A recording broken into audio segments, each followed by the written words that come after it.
Vaheguru Ji Ka Khalsa, Vaheguru Ji Ki Fateh. Welcome to the Politics Show. Today's guest certainly needs no introduction. We are joined by Sir Vince Cable, leader of the Liberal Democrats. Vince, first, thank you so much for joining us today. I think there really is only one topic that we can start with, Brexit. With the EU seeming not wanting to budge on their sort of side of things, and MPs here continuing to voice their opposition to what Theresa May has negotiated, is there any chance that deal will pass when it comes before a vote? Well, it's difficult.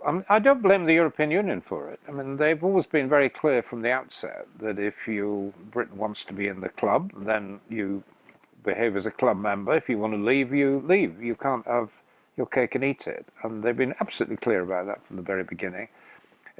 Theresa May then designed a set of red lines, which had nothing to do with national interest, were entirely to do with placating a wing of the Conservative Party, which were unrealistic and have led her into a position where she's got a deal that nobody's happy with. And there is a large majority in Parliament who think it's not in the national interest for different reasons.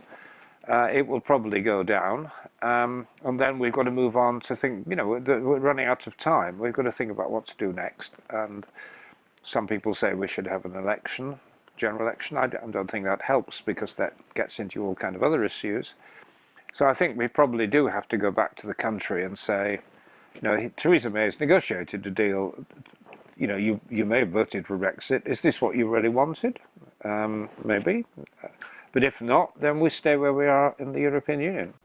Do you think there's a fear that even if MPs don't fully back what Theresa May has put forward, the fear of having a no deal could actually spur them on to back it? Well, what is this fear of no deal? It's entirely in our hands. Britain could cancel this whole thing tomorrow. So if we were finished up with a no deal, it would be because the British government has chosen it. It's like bombing your own country. There's no reason whatever why we should be. The European Union are not pushing us into a no deal position. They've reached an agreement and they're saying to the British public, now, do you want it or not? And she should now go to the country and offer them that choice. So there's no reason why anybody should be confronted with no deal. Do you also acknowledge, obviously the People's Vote campaign is gaining a lot of momentum, but do you acknowledge people from the Leave side as well who are quite angry that they don't want another People's Vote? They say we had a People's Vote in 2016. I have no sympathy with that anger at all. It has no justification. If you think about important decisions that we make in our personal life, right? I've been very happily married, but some people have a divorce. Or, people buy houses. Normally, you make a decision. You say, I'm going to leave my partner, I'm going to buy a house.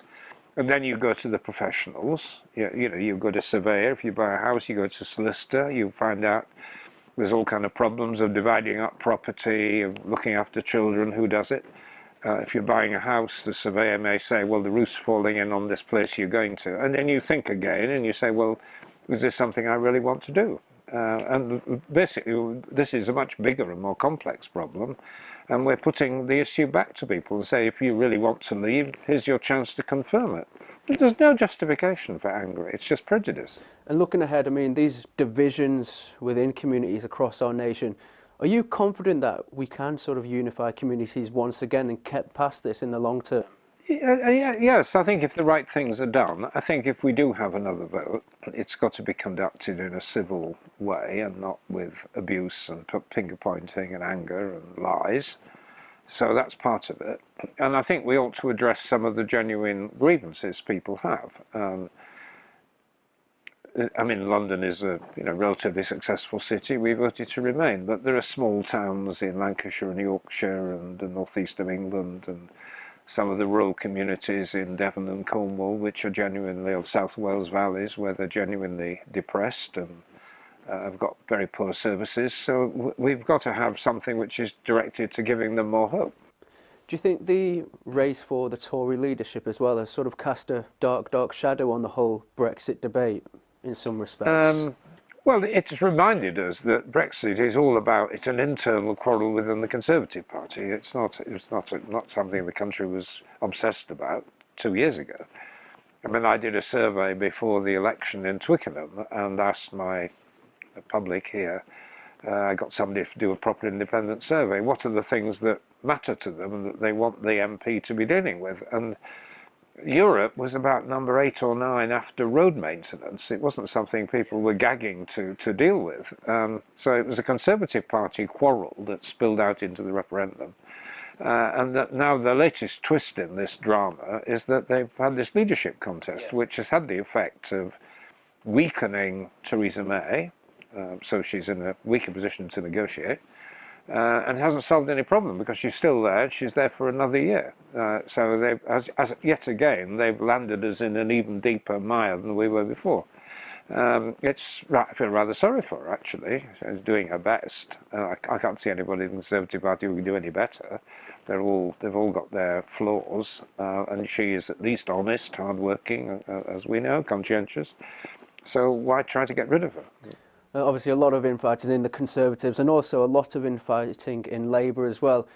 Do you believe there's a real gap here now for the Lib Dems, you know, to really appeal to voters? And I would like to think so. The problem in the short run is, of course, when politics becomes very polarised, people become very frightened, and under our first past the post system, they vote for the lesser evil. That's what happens, and so we get squeezed out. But I think that what may happen over the next year is I suspect the Conservative Party may split now, Labour as well, and we may then get a group of people trying to offer more moderate, middle-of-the-road, common-sense solutions, and we will work with them, and that may produce a different kind of politics. And would you like to lead the Lib Dems into another general election? Well, if it's in the next 6 months, next year, I will do. But if it's three years hence, which it could be, then I'm preparing this succession planning so some new person comes in. Yeah, and for now you obviously want to remain as leader until I guess the Brexit process is completed. I think it would be self-indulgent, I think, to plunge ourselves into a leadership contest like the Tories. And no, we've got stability. I'm not unpopular in my own party, and people, I think, are reasonably happy that I'm doing the best I can. And but I do realise that I'm not going on forever, and I want to plan a succession so that new people with new ideas come in and then lead us into the longer term. Of course. And I mean, from the day when you were first elected as an MP, how would you say politics has actually changed from then to now? Well, it's much nastier, actually. I mean, when I first came in to Parliament, I mean, I've been active in politics outside Parliament for decades before that, but when I first came in it was 1997, and that was the Tony Blair government.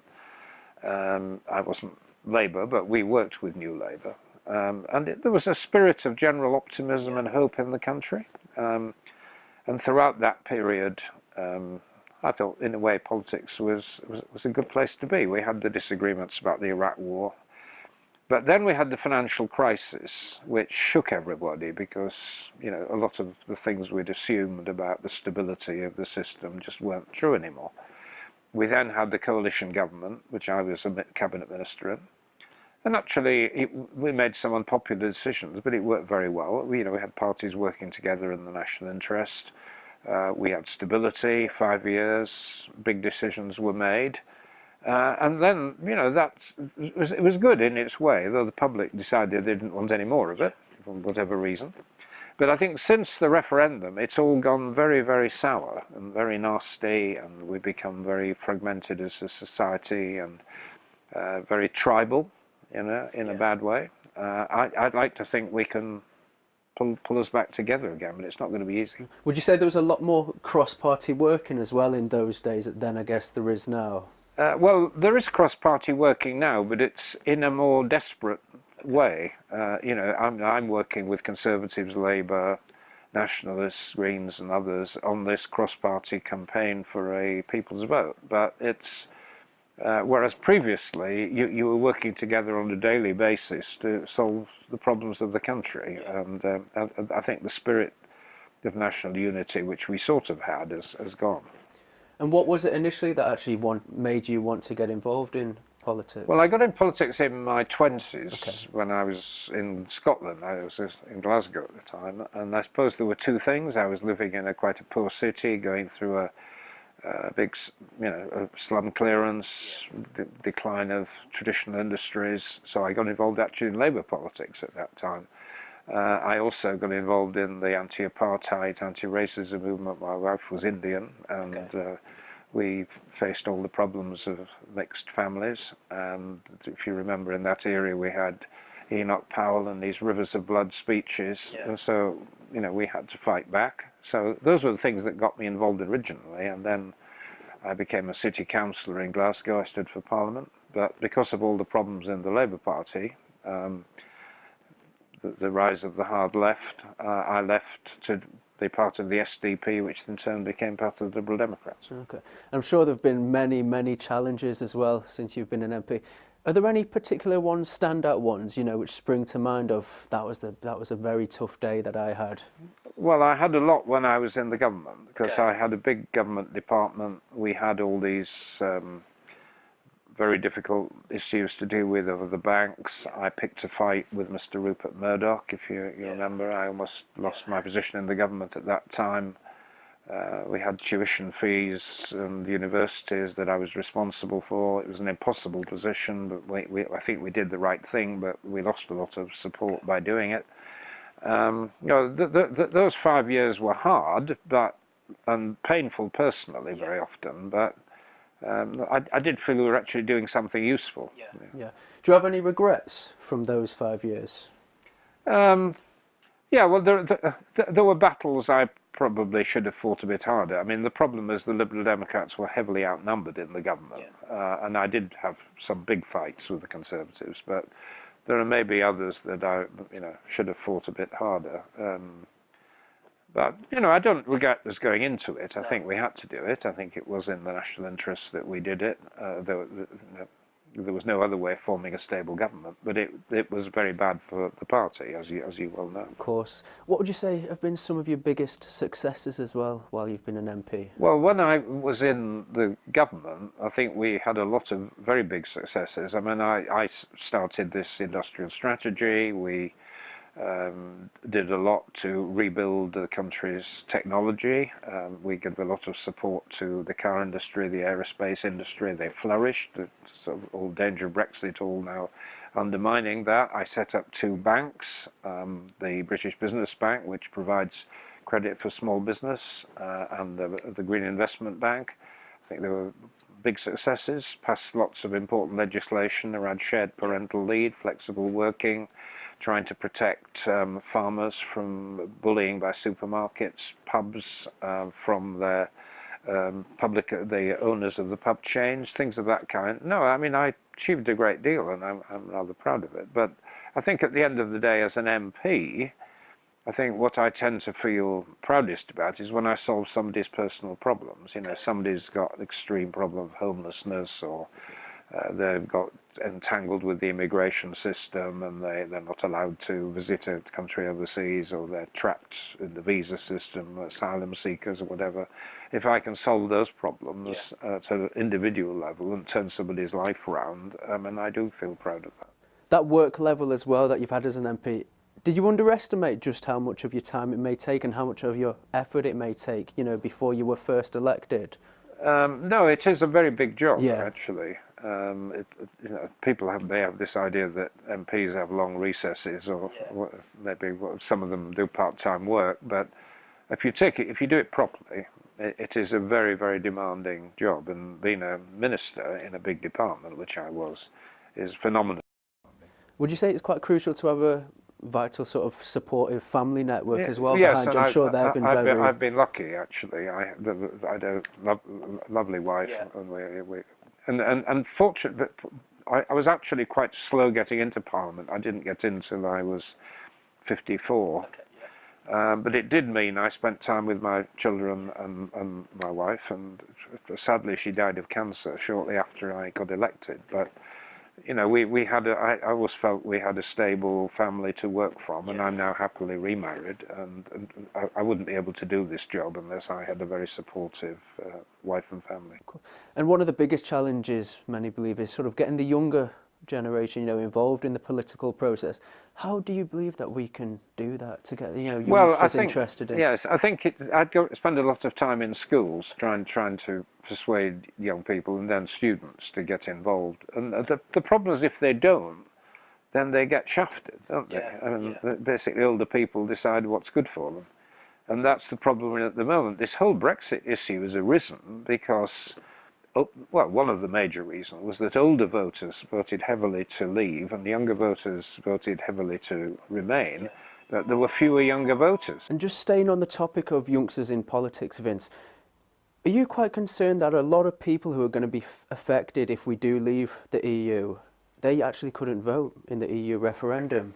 Is that something that does concern you? Yeah, it concerns me massively because, you know, young people in general have been disengaged from politics, but the practical consequence is that older people then decide what's good for them. And we've got this awful mess about Brexit, which is actually going to affect the next generation more than anybody else.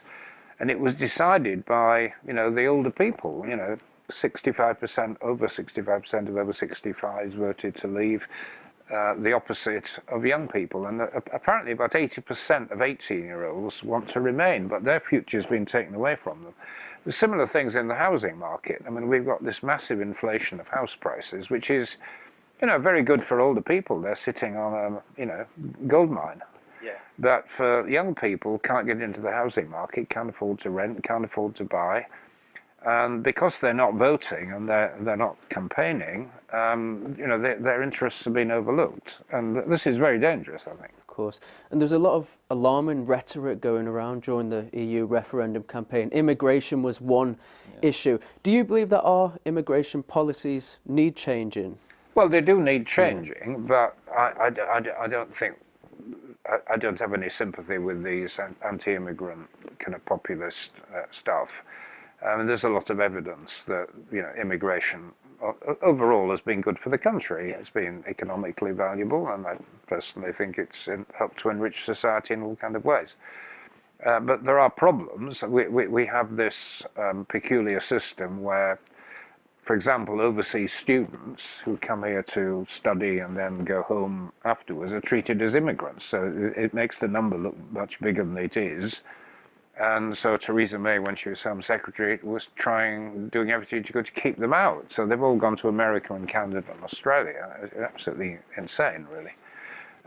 We're now faced with Brexit and the possibility that people from Eastern Europe will be subject to a visa regime, which is going to make it much more difficult to staff, you know, hospitals and many of the successful industries in London.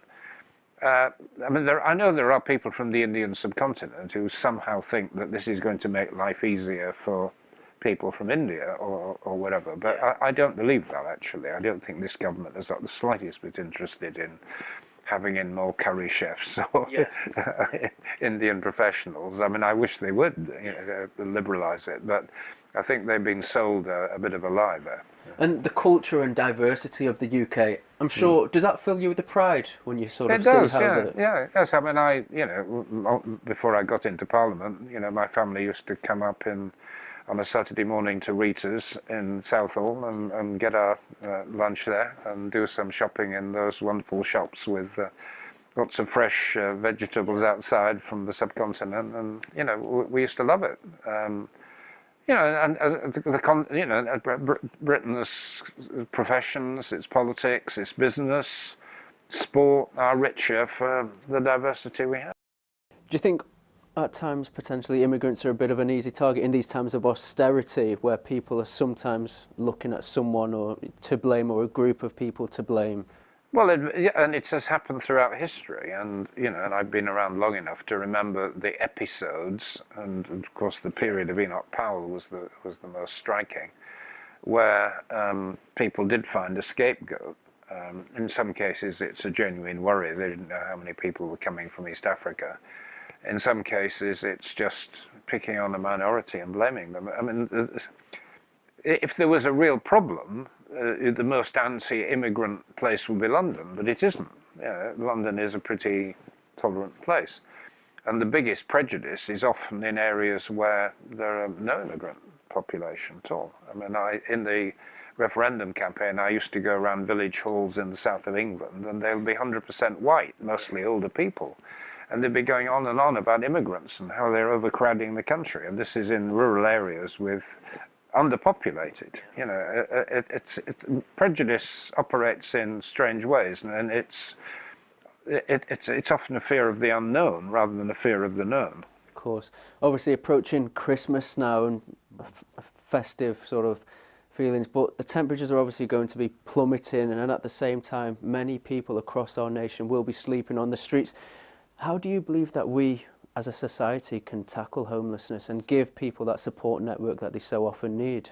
Well, I've done projects. In fact, last Christmas I did a lot of work with some of the homeless charities, and one of the things you realise is that for the people sleeping on the streets, it isn't a housing problem actually. Many of them are mentally ill, got alcohol problems, things of that kind. They need proper support. And as it happens, I'm a patron of a local homeless charity. My wife is one of their trustees. And what we're trying to do is to get them special supported living, so that they don't just have a roof overhead, but people can help them sort out their problems, get them into work. There is a much bigger problem of housing, of course, of young people not being able to buy or rent, and we need lots more houses, and they need to be affordable. But I think the issue of homelessness of people on the street is a question of really looking after people who are very vulnerable in complex ways. A lot of them are, for example, ex-servicemen who have been in Afghanistan, Iraq, and they've been psychologically damaged and they can't cope, and they're on the streets, and those are the people we should be looking after. And universal credit obviously has got a lot of criticism. Do you think there'll be any rethink there from the government on the whole system? Well, there needs to be. I mean, the principle of universal credit is actually a perfectly good one, which is you're combining some benefits so that you don't have people running backwards and forwards, different complicated bureaucracy. So if you can combine them, in principle that's better. But the government has used this as an excuse to cut a lot of money out of the benefit system. So a lot of people are poorer than they were before, and they have this long waiting list time between when they apply for universal credit and they get the first payment, which I had a tragic case this morning of a woman. She did have mental illness problems and all kind of other difficulties, but because of the foul up in the system, she's acquired £1,000 of housing debt to the social landlord. I mean, she's a perfectly decent woman. She's not trying to avoid her payments, but the system wasn't working, and she's in terrible trouble as a result.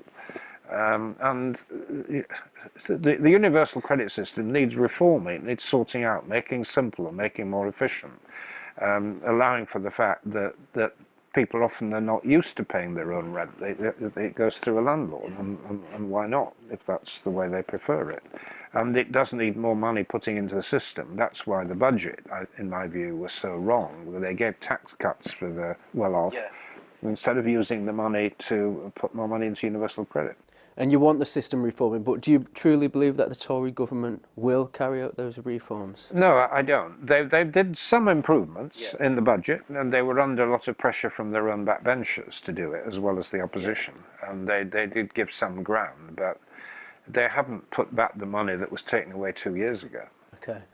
And obviously you touched on before, you want to complete the Brexit process, then you will step aside for a new leader. Is there anyone in mind from the Liberal Democrats who you truly believe is the one to take over from you? Well, we've got 2 or 3 bright young people, young women actually, very good. But what I have said about the leadership is that I'd like to open it up to people who are not members of Parliament. I mean, there are a lot of very talented people who can't pursue a political career. They've been involved in the professions, in the army, in the civil service. They could be very, very good, but they can't compete for the job. So I'd like to open it up. How has that been received from within the party? Well, some of the old stagers like things to be the way they always were, but reform is always difficult. But no, I'm going to push this at our spring conference in March and see what happens. I'm optimistic we'll get it through. And just to finish, is the future bright for British politics? Well, I think in the immediate future, there's a lot of clouds, all around the Brexit process. I don't know how we're going to resolve it, though I've suggested through a referendum the way we can resolve it. But I think if we sort that out, we may get a new kind of politics emerging without the traditional tribal system and the first past the post politics. I'm optimistic that we can sort this out in a peaceful and democratic way. Thanks for your time today, Sir Vince. That's been very, very No, insightful. And thank you all for watching. That's all for today. But make sure to join us next week for the Politics Show. Vaheguru Ji Ka Khalsa, Vaheguru Ji Ki Fateh.